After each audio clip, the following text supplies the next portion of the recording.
An update on the future of NXT after a rebrand was teased this past Tuesday night on the USA Network. The Velveteen Dream says some explosive accusations against EC3 on Instagram Live after EC3 has some accusations of his own for the former WWE superstar. Carmelo Hayes teases an exit from NXT. Is he heading to the main roster? The ratings were strong for NXT this week for the 2.0 one-year celebration, and Edge is injured. All this and more in today's WWE news.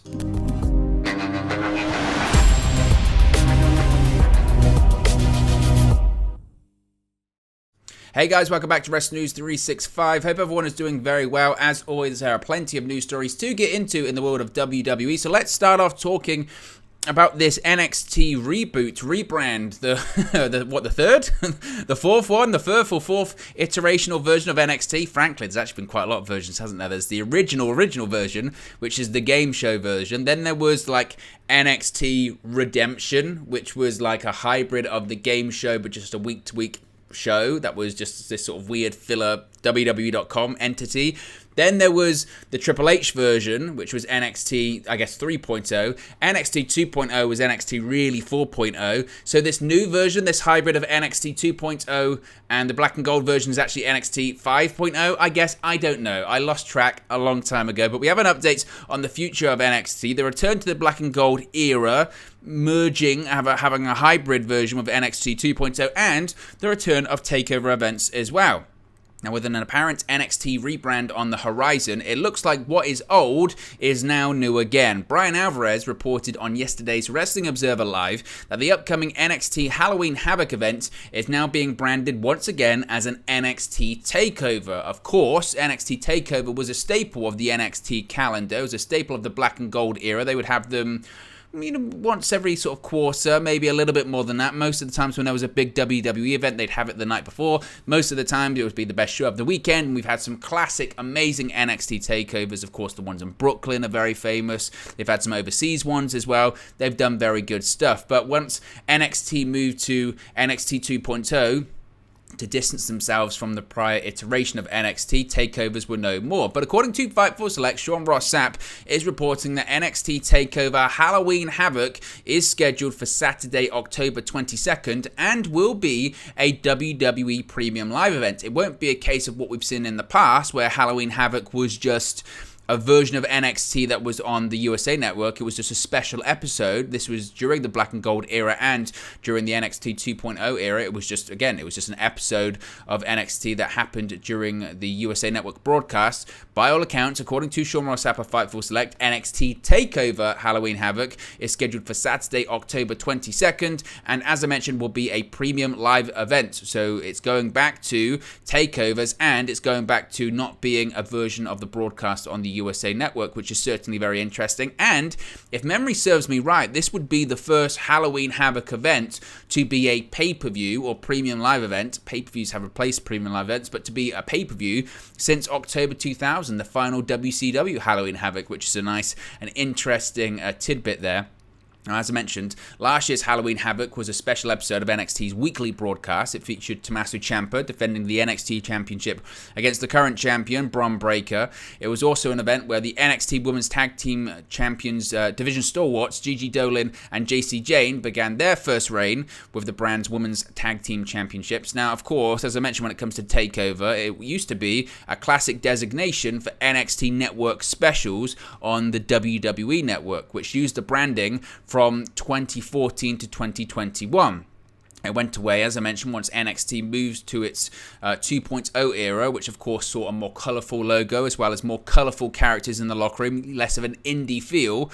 Now, again, that was by design of Vince McMahon and Bruce Pritchard, who were not running NXT, but they were overseeing it. Triple H was no longer running NXT, not because he was kicked out of the company or anything like that, because he had his cardiac event in which he nearly died from, so he stepped away from the company just as NXT was moving into the 2.0 era. the original plan was for Triple H to oversee this transition into NXT 2.0. Of course, once his health issues happened, Shawn Michaels took over, and Shawn Michaels oversaw the NXT 2.0 transition, and the last year he's really overseen everything that is NXT. But now we're moving into this new era. As I mentioned, looks like we're going to be bringing back, or certainly WWE is going to be bringing back, some of the more successful and popular items associated with the black and gold era, whilst maintaining some of the, I guess, select positives of NXT 2.0, i.e. still moving in that youthful direction. Now, whilst NXT is still being run by WWE Hall of Famer Shawn Michaels, the promotion of Paul Triple H Levesque to Chief Content Officer has led to something of a revival of the executive's former vision of the developmental brand. Now, before Triple H's ascension, NXT had been going through an almost spiteful rebrand after the brand failed to compete with AEW Dynamite on Wednesdays and lost the Wednesday Night Wars. They did. It's factual. People get upset about it. It happened. Triple H says they beat our developmental. No, they defeated what you called a third brand at the time. Because of that, and because of the competition on Wednesday nights, it was moved to Tuesday nights, where it became more akin to WWE's main roster programming. It did become more of a reflection of Raw and SmackDown, but with younger talent and with younger stars, developmental stars, and less experienced people, less people from the indies, and again, a complete facelift, if you will, when it came to the presentation, the lights, the color, the characters, etc. Now, the end of this week's episode, as I mentioned, featured the NXT 2.0 logo turning gold and dropping the 2.0 numbering, suggesting a return to tradition for once the black and gold brand. So, again, that's the latest kind of update about that. As I mentioned, Brian Alvarez and Sean Ross Sapp are both reporting that we're going to get NXT TakeOver events returning, and the first one will be Halloween Havoc in October. And I'm a huge fan of the Halloween Havoc franchise. Obviously, it was such a staple of WCW. It's still, I mean, don't get me wrong, obviously NXT will do a great job with it, but I still think at this point, especially with Triple H now being in charge of the main roster happenings, why can't we have a Halloween Havoc WWE event? Why does it have to be NXT TakeOver? Why can't we have War Games on the main roster? And I do think we'll have War Games on the main roster now that Triple H is in charge. When it comes to Halloween Havoc, bring back, make that an actual event. Do it in December as well. Bring back Starrcade as a proper event. There's still cachet involved in all of that. There's still in weight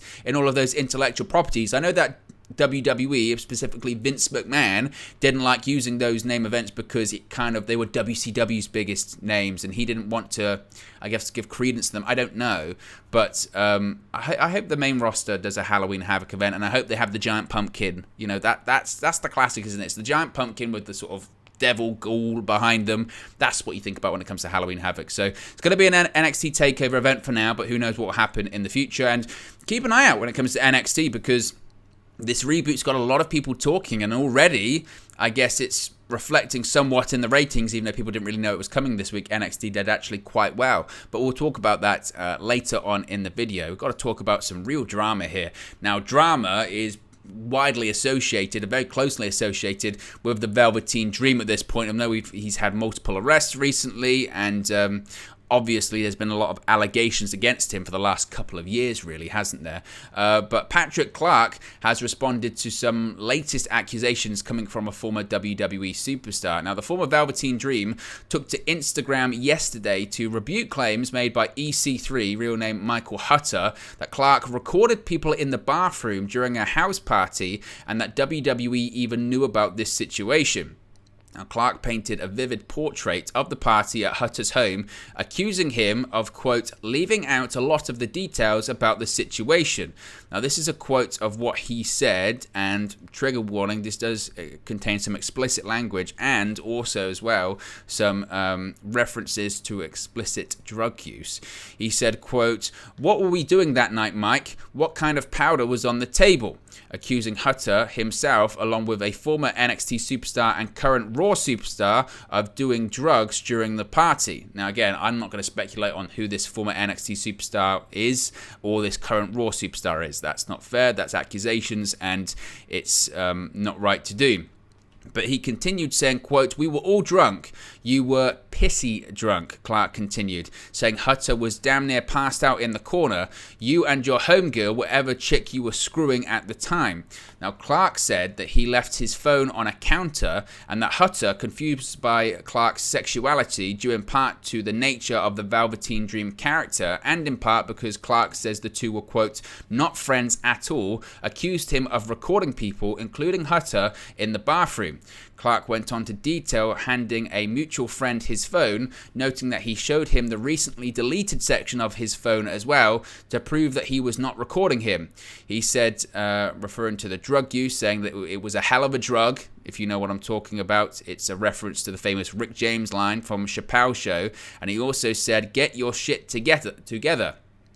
Clark took one more jab, saying that Hutter still follows Clark on social media all these years later. He then said, quote, you're pathetic, now control that narrative, you a-hole. So, pretty explosive stuff. It just coincidence. I happened to be on Instagram at the time that he did this. He did this as an Instagram live. And just as he happened to be on, I just happened to be on my phone and I saw it and I thought, well, considering all of the stuff surrounding him at the moment, because I'd heard the accusations like everyone else that have been on the internet recently, and obviously about the legal situation he finds himself in, and prior to that, the accusations against him as well. I thought, well, this is going to be interesting, and it was. And it was very, very explosive. As to what the truth is, I have no idea, and I don't think it's even fair to speculate on that. What it is a really messy situation, and it feels somewhat of a libelous situation, really, doesn't it? I mean, these are strong accusations coming from both sides. So I'm sure this won't be the end of it. I'm sure we'll hear more about it, and maybe it will take a legal course as well. And of course, if it does, we'll talk about it here at the channel, but certainly explosive stuff. Now, we spoke about NXT earlier on. Let's continue talking about NXT. This past Tuesday, we saw a shock title change at the end of NXT 2.0's one-year anniversary celebration, and it saw Carmelo Hayes drop the North American Championship to Solo Sikoa. Now, it was a surprise considering Sikoa is now a member of the Bloodline on the main roster on SmackDown, but could it also mean that Carmelo Hayes is exiting NXT, or Hayes is going to be following Sikoa to the main roster to once again challenge for the North American Championship? Now, on Wednesday, Hayes took to his Twitter, easy for me to say, to post a picture of himself holding up a peace sign while on stage during a concert, a possible indication that he might be done with NXT. Of course, this comes after Hayes lost the North American Championship this past Tuesday on NXT. He was originally set to defend his title against Wes Lee, but a displeased Hayes and longtime associate Trick Williams took out Lee to prevent the match from happening. This led to the Bloodline Solo Sikoa making his shocking return to the brand and became Hayes' new North American Championship opponent, subsequently winning and putting an end to Hayes' second reign as North American Champion after 102 days. I did say this yesterday when we covered the title change, that it could lead to a main roster call-up, or what we have seen is not a full main roster call-up, but a situation where he makes several main roster appearances in going after the North American Championship, because we saw this particularly on Raw because of the USA Network connection, didn't we? Where you had these crossovers, you had AJ Styles appearing on NXT, etc., and the NXT talent, I think it was Grayson Waller, appearing on Raw. We've seen Bron Breakker appear on Raw a couple of times, so it could be just a situation like that. It's interesting because Solo Sikoa is appearing on SmackDown. That's Fox, not USA, but Carmelo Hayes got a ton of talent, and he's frankly more than ready for the main roster at this point. And we'll have to wait and see. If we had a draft on the horizon, I'd say it makes total sense, but it doesn't appear that we do. It appears that the draft won't be happening until after WrestleMania. However, WWE is still presenting the early October editions of Raw and SmackDown as the season premiere of both shows. So because of that, we could see new talent kind of appearing on the show to sort of hype up a new version of those broadcasts. So we'll have to wait and see. But I'm a big fan of Carmelo Hayes and Trick Williams. I think they've got a ton of talent, and I think Carmelo Hayes was successful in NXT prior to Triple H stepping away. He won the Breakout Tournament, and Triple H was still there during that period of time. So I have no doubts that he'll be incredibly successful on the main roster under Triple H as well, if indeed he does get called up. Speaking of NXT, whilst it might have been the final episode of 2.0, the ratings were actually quite strong for NXT, and it might have been a fitting send-off for the 2.0 brand. WrestleNomics shared viewership information for Tuesday night, and the September 13 episode of NXT 2.0 came in with 728,000 viewers, which is a big number, really, for NXT. It was up 6% from the previous week and was the highest number the program has seen since October 26, 2021. The key demographic, however, which is always the case with NXT, even during the black and gold era, is a different story. An average of only 196,000 viewers aged 18 to 49 watched on Tuesday night, down 4% from the week before and totaling a 0.15 18 to 49 demographic. Now, rating in that demographic. NXT came in at 14th in the key demographic for cable originals, and in broadcast prime time, it ranked number 27. Now, it was 1 year ago when NXT saw itself get rebranded, and the viewership is slightly down since then. The September 14, 2021 premiere of NXT 2.0 was watched by 770,000, 5% more than this past Tuesday. The difference in the key demographic is also a little bit more dramatic, as last year's program received a 0.21 rating in that 18 to 49 demo, which is 29% more from this week's episode. The positive, you could say, is that it did a good number in terms of viewership, and if they stayed till the end, they saw that rebrand, and maybe that will bring people back. But as I mentioned, the key demographic's always been an issue. It's always been an issue for NXT, even when they were against AEW, and even when they moved to Tuesday nights, the key demographic was always really bad. And I don't see really how shifting back to the black and gold brand is really going to change things. If anything, the NXT 2.0 rebrand was to bring in a younger audience, and over a year, they've lost a lot of that younger audience. So is Triple H's revamped vision for the product going to bring the younger audience back in? I don't know. I don't really see that. So have to wait and see when it comes to that one. But in terms of the viewers, they'll be happy with that. In terms of the demo, they'll be thinking, how can we improve that? Finally, Edge was attacked on Raw, and WWE has reported a storyline injury update for Edge.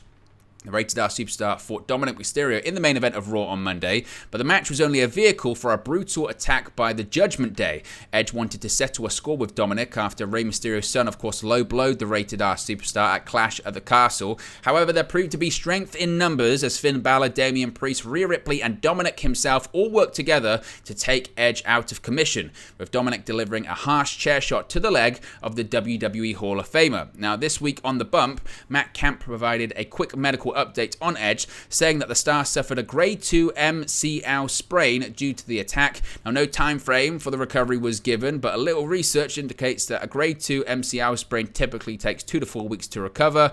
Of course, this is real life, not in professional wrestling, where a storyline injury can be as brief or lengthy as the narrative for the storyline requires. There's currently no indication that Edge's injury is real or is legitimate or anything like that. It's just a storyline purpose because, and this is the problem, they had to do it. Initially, they used to do it with people like Brock Lesnar. Remember when Brock Lesnar used to keep getting suspended? And it still happens. Brock's suspended. The problem is Edge only has a certain amount of dates on his contract. He can't be on Raw every single week because he's not contracted to be on Raw every single week. So every couple of months or every couple of weeks, they have to write him off the broadcast because he's not going to be there.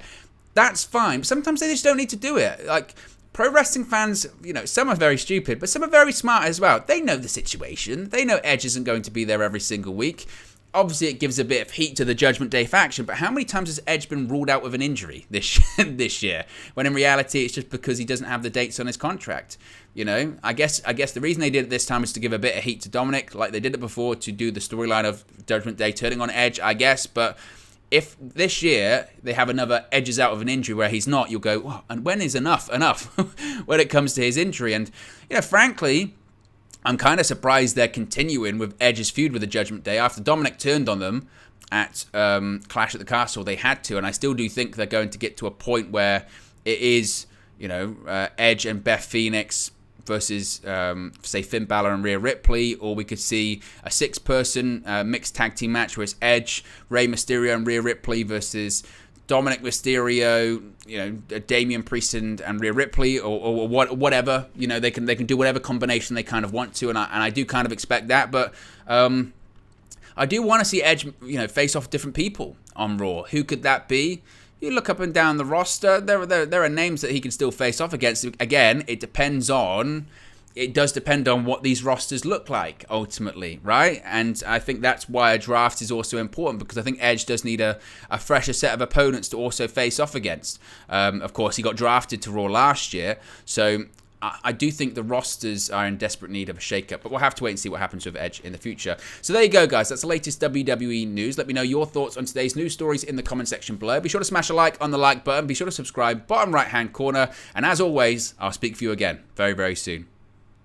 Hey guys, thank you for watching, listening, streaming, or however you come across this video today. Be sure to click on the video on the right there to watch our next video, or click the bottom there to subscribe, or the bottom right hand corner. Thank you very much, and I'll speak to you again very soon.